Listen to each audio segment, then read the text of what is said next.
Во понеделник очекувам конструктивна лидерска средба, бидејќи ќе присуствуваат чинителите на идните председатели и парламентарни избори, изјави денес премиерот Димитар Ковачевски. Очекувам конструктивна лидерска средба,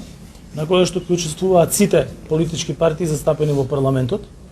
бидејќи тоа е начинот на кој функционира едно демократско општество, каде што сите кои што учествуваат во еден надпревар треба да имаат збор во начинот на кој се организирана преварот. Инаку, ова ќе бидат први редовни парламентарни избори во нашата држава по 2006 година, бидејќи досега сите парламентарни избори беа вонредни, некој пат беа иницирани по аеродроми,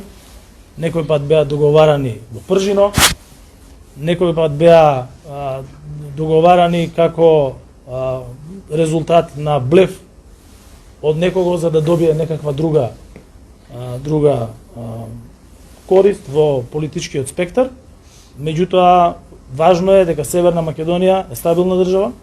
држава која сигурно чекори во европските интеграции и затоа заслужува да има редовни избори. Запрашан што за него значи успешна лидерска средба, Ковачевски изјави: Успешна лидерска средба значи дека политичките партии ќе седнат на маса,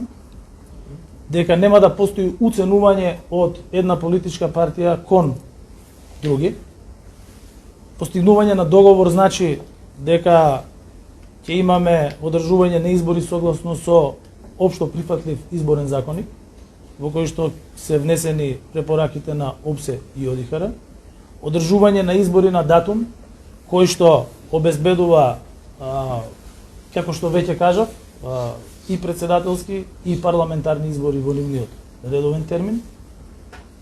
кои што нема да представуваат дополнителен трошок или дополнителен напор на граѓаните, со оглед на тоа дека и администрацијата и граѓаните учествуваат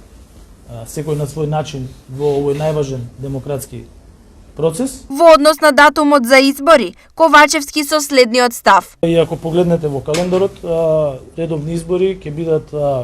мај нуди можност за такво нешто, председателски и парламентарни избори. При тоа треба да се почитуваат и верските празници, бидејќи знаете дека април е месец на Рамазан, почетокот на мај, самиот почеток на мај е месец на Великден, и имајќи ги во предвид верниците кои што ја чествуваат и христијанската вера и муслиманската, треба да биде определен датум кој што ќе одговара и на одржување на демократски избори и на чествување на сите празници кои што има. Мај тоа го нуди, крајот на април и мај, и сметам дека тоа е некаде роковите во кои што ќе може да се постигне договор.